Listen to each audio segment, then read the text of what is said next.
Hey guys, Paul from Arcadia again. Today I want to talk about installation of a commercial door. There are several types of commercial doors. They're all very similar and slight differences. This one we're going to go off of a hinge style commercial door. You may have a pivot hinge. We'll do that on a separate video, but this is a hinge door. This door comes with the backing plates already installed and the weather strip is already installed. So what I like to do is set up the horses, get your four pieces, your two sides, your top, your threshold bottom, lay them out the way they go. I have it laid out to this exterior facing up. You can tell that by the weather strip that's on all these pieces. So I got it laid out where I want it to go. I grabbed the screws for it. There's 4 screws in the top, 4 in the bottom. There's 2 different sizes. I know that the one's a fine thread, one's a coarse thread. The fine threads I know fit my mounting bracket in the bottom. So I'm going to put the top on first with the coarser thread screws. This has a bracket that sticks out, so we just have to pick this up, slide it in, slide in, slide mine in, and the screws go in from the top. They're all pre-drilled, preset, just have to run the screws in.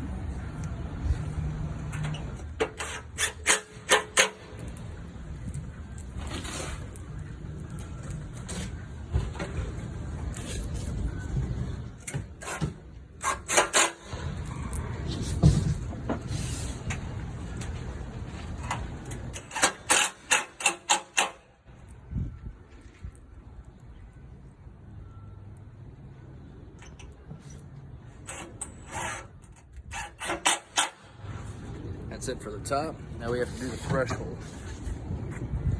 Notice on the threshold, it looks exactly the same and you can mount it left or right, but there's a raised lip. That faces the inside, so any water that hits the sill can't roll into the inside. So identify your raised rib and make sure you put that facing the inside.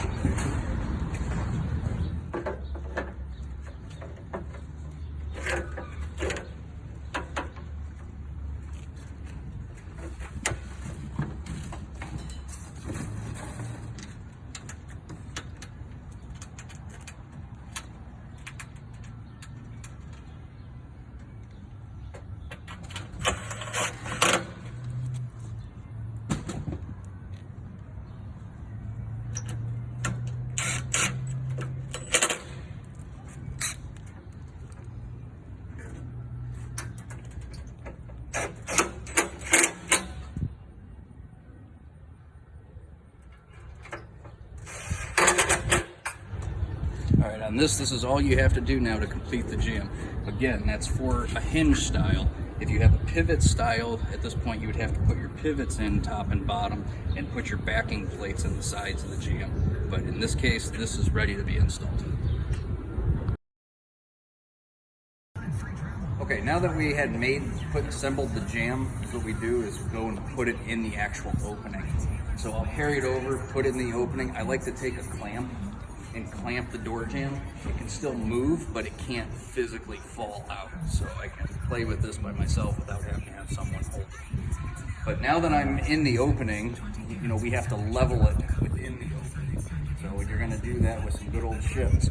The door opening should be 1/4 inch big of the door jamb all the way around. So if you look and see the gap on the top and the sides, you have a 1/4 inch gap all the way around to level it, and that's where you're going to be putting your shims in to make this thing perfectly level. One of the most important things is always start with the top. So you're going to start by taking your top and make sure that's level. If it's not level, we're going to have to put a shim down under one side. So for example, if this was low, I'm going to take a shim and put it underneath to jack this side up. Get the top level. And once you know that, then you can go left and right. If it needs to lean this way, is what I'll do is I'll put my first anchor down in this bottom, suck this all the way over, so I got room to move the top over. But as you're working, make sure you're level and plumb. I'll take a 1/4 inch drill bit and put 4 anchors in each side. And then I like to use the long self-drilling screws. So I'll drill all the way through the frame of the door, and then once I get it level where I want, I'll run these through the frame and into the greenhouse door jamb. So I'm gonna work on that, and I'll be back to show you what I've done. All right, I got my door jamb all in. I got it all shimmed out, level and plumb. I got my anchors on the insides. I got 4 of them. 2, 3, 4. Got my 4 on the other side, all shimmed out. I then got my threshold Tapconned down to the outside. I did have to shim this up to make my top level, so I had to add a couple shims to taper this threshold level. So now I can go and I can snap off all my shims now that I like it where it's at. Just another note, so you can see I did recess the door inside about a 1/4 inch, so I have a nice caulk joint here. You could do reversed. You could keep the door jamb out and have it stick out, you know, past if you prefer. I was just limited onto my concrete, wasn't able to do that. But so snap the shims, and now I can get my door ready to be installed and screw it to the hinges. All right, we got a door all set up, ready to go, and we need to put it on the hinges. I like to carry it over in place and set it on a pry bar because we have to get these hinges all lined up. So I got it close. We're gonna have to tuck that in. You wanna tip that up, Jeff? All right, see, once you get it close, you can get one screw started.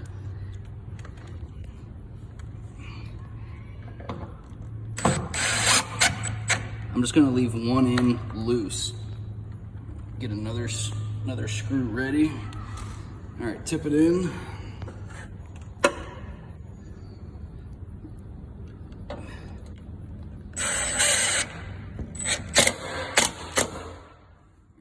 Too tight, got one there.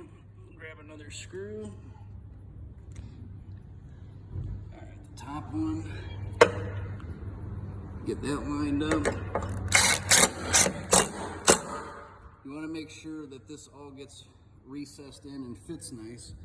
That one fits nice. See, this one's still a little popped out. It needs to go in, so since that's why I leave the screw loose, so I can pry this out a little bit to get this lined up. Once you get it lined up, tighten that screw, and then it's as simple as just putting in the rest of your screws. All right, we got all of our hinge screws in. The door's swinging fine. So this is the non-lock side. So this is the door on a double door that normally stays closed. But I do want to show you the you need to check your reveals. Make sure it's not too close or rubbing the threshold. Make sure your clearances are good. Always go to the top of the jamb and check your gap. Make sure it's uniform. This one is. If for some reason it's not, there's a screw right up here. This screw right here. If you tighten this up, it raises the door up.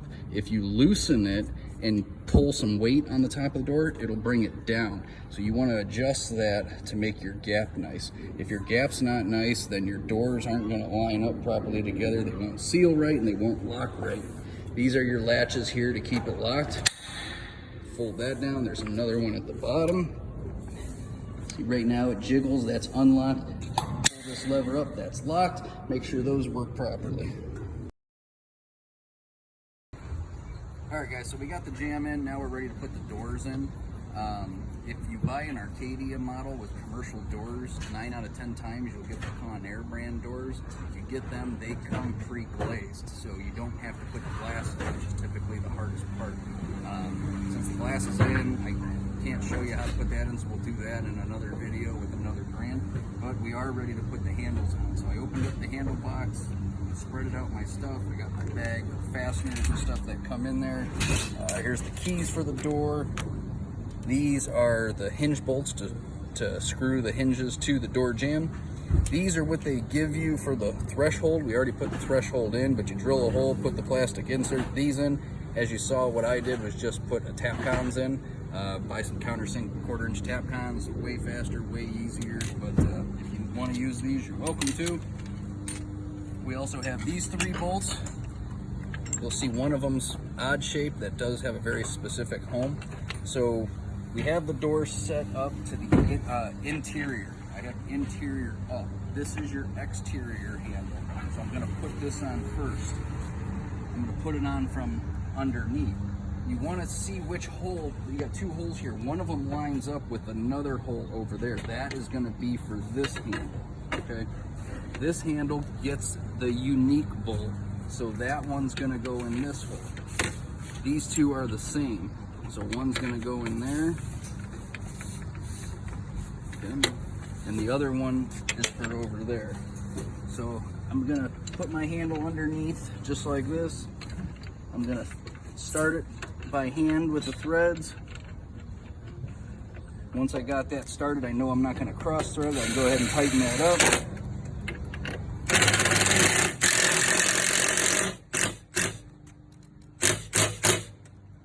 Snug this one back up.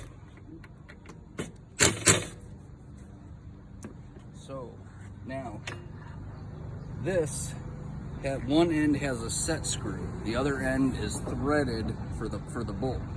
So I'm going to set this over. This fits over top of this weird shaped nut. It sets over there. I'm going to run to the other side. This is going to get threaded in from underneath. So I'm going to push it through, put my handle over top, hand thread it to make sure it doesn't get cross threaded at all. Once I get a few turns on it, then I can take my impact and snug it up.